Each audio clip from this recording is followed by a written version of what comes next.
क्या देश अब संविधान से नहीं बल्कि बीजेपी की मर्जी से चलेगा? केंद्र सरकार यानी कि मोदी सरकार संसद में ऐसे कानून लाने जा रही है जो देश की लोकतांत्रिक व्यवस्था को गहरी चोट पहुंचा सकते हैं।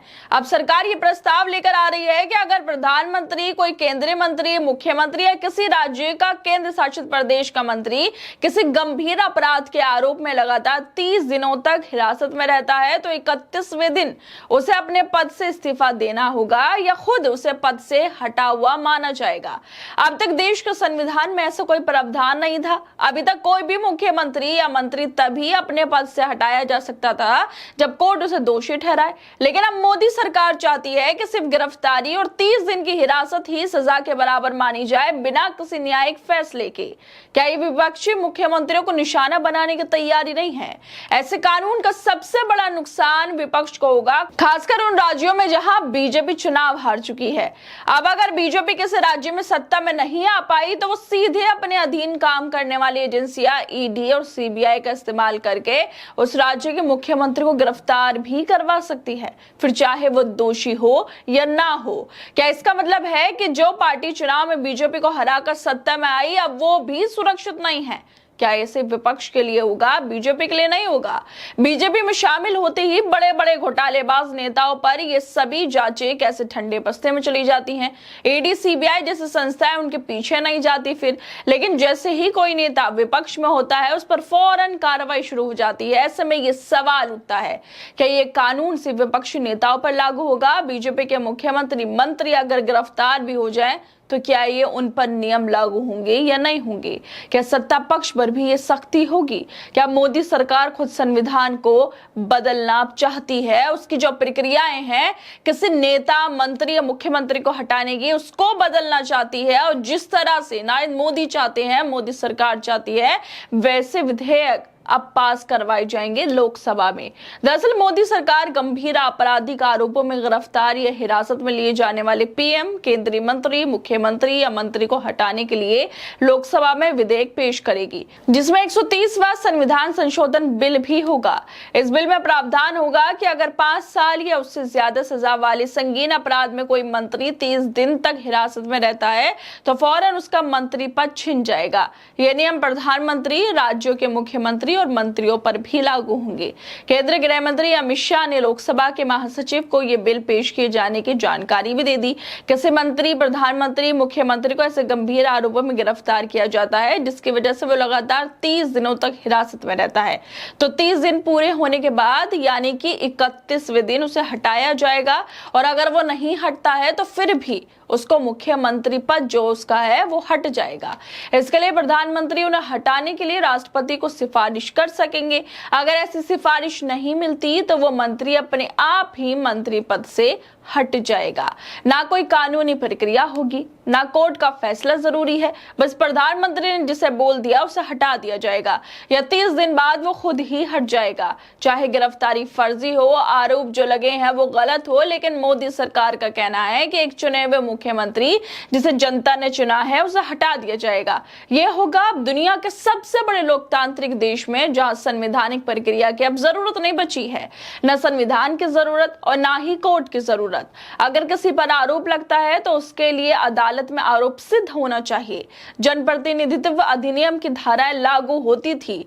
चुनाव आयोग, लोकसभा, राज्यसभा के पीठासीन अधिकारी और राज्यपाल जैसी संस्थाएं इसमें भूमिका निभाती थी, लेकिन अब ऐसा लग रहा है कि मोदी सरकार संविधान से ऊपर खुद को मान रही है और तय कर रही है कि किसे पद से हटाया जाएगा, कैसे और कब हटाया जाएगा। और जिस तरह से नरेंद्र मोदी सरकार ने इन बिलों की पेशकश की है और लोकसभा में पास कराने की बात की है, उसको लेकर टीएमसी के सांसद महुआ मोइत्रा लिखती हैं कि विपक्ष की आशंका सच हो गई। बीजेपी सिर्फ 240 सांसदों के साथ संविधान बदल रही है। नया बिल देश की संघीय व्यवस्था और न्यायपालिका को दरकिनार करता है। केंद्र सरकार अब ईडी और सीबीआई का इस्तेमाल करके किसी भी चुने हुए विपक्षी मुख्यमंत्री को झूठे आरोपों में गिरफ्तार कर सकती है और उन्हें कोर्ट से दोषी साबित हुए बिना ही हटा सकती है। क्या ये लोकतंत्र, क्या तानाशाही की ओर बढ़ते कदम नहीं है?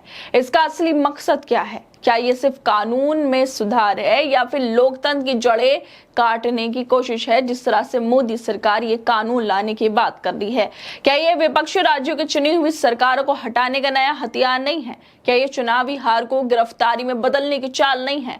अगर कोई पार्टी बीजेपी को चुनाव में हरा देती है और सरकार बना लेती है तो क्या अब उसे गिरफ्तारी के जरिए रास्ते से हटाया जाएगा कि ईडी या सीबीआई का इस्तेमाल करके उन नेताओं पर गंभीर आरोप लगाए जाएंगे, उन्हें 30 दिन जेल में रखा जाएगा और फिर उन्हें पद से हटा दिया जाएगा?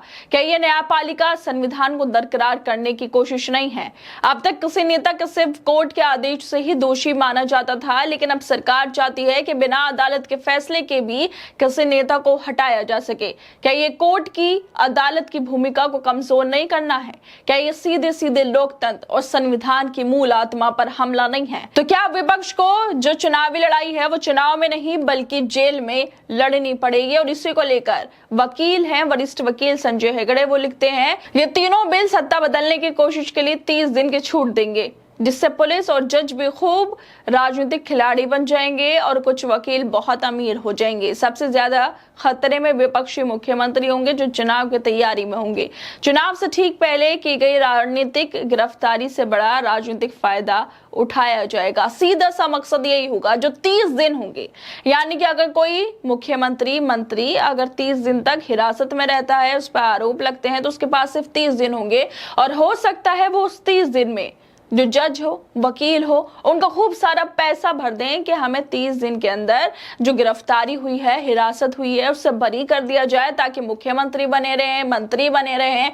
ये पैसा, ये रिश्वतें शायद अब और ज्यादा बढ़ जाएंगे न्यायपालिका के अंदर, क्योंकि मंत्री मुख्यमंत्री खुद को बचाने के लिए अब पैसों का इस्तेमाल करेंगे ताकि 30 दिन के अंदर छूट जाए। इस कानून के जरिए केंद्र सरकार किसी भी चुने हुए मुख्यमंत्री मंत्री या राज्य के मंत्रियों को गिरफ्तार करके 30वें दिन बिना किसी अदालत के फैसले के हटा सकेगी, क्योंकि अदालत का फैसला नहीं होगा और 30 दिन के अंदर जो मंत्री मुख्यमंत्री होंगे वो खूब पैसा भी भरते हुए नजर आएंगे। मतलब ये जो बिल लाए जा रहे हैं, पहली बात तो ये संवैधानिक प्रक्रिया को दरकिनार किया जा रहा है, दूसरी बात ये कोर्ट की कार्रवाई को नजरअंदाज किया जा रहा है और तीसरी बात ये 30 दिन के अंदर खूब वकीलों को और जज को पैसा भी जाएगा, क्योंकि मंत्री चाहेंगे कि पद पर बने रहें।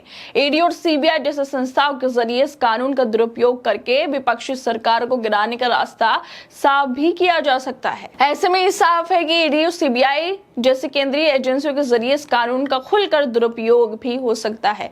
विपक्ष पहले से ही इन एजेंसियों को सत्ता का हथियार मानता है और अब ये डर और गहरा हो गया है। क्या अब ईडी और सीबीआई का दुरुपयोग और भी ज्यादा बढ़ जाएगा? क्या अब चुनी हुई सरकारों को गिराने का नया तरीका यही होगा? अगर बीजेपी सच में ये कानून न्याय के लिए ला रही है तो उसे सबसे पहले अपने नेताओं, मंत्रियों और मुख्यमंत्रियों पर लागू करके दिखाना चाहिए। कहीं ऐसा ना हो कि ये कानून से विपक्ष को हटाने का जरिया बन जाए और खुद बीजेपी के नेता चाहे कितने भी गंभीर आरोपों में फंसे हों, उन पर कभी ये नियम लागू ना हो। अगर बीजेपी कानून ला रही है तो सबसे पहले खुद के पार्टी के मंत्री, नेता, मुख्यमंत्रियों पर लागू करे। ऐसा ना हो कि बीजेपी के मंत्री, नेता को ही पद छोड़ने पड़े।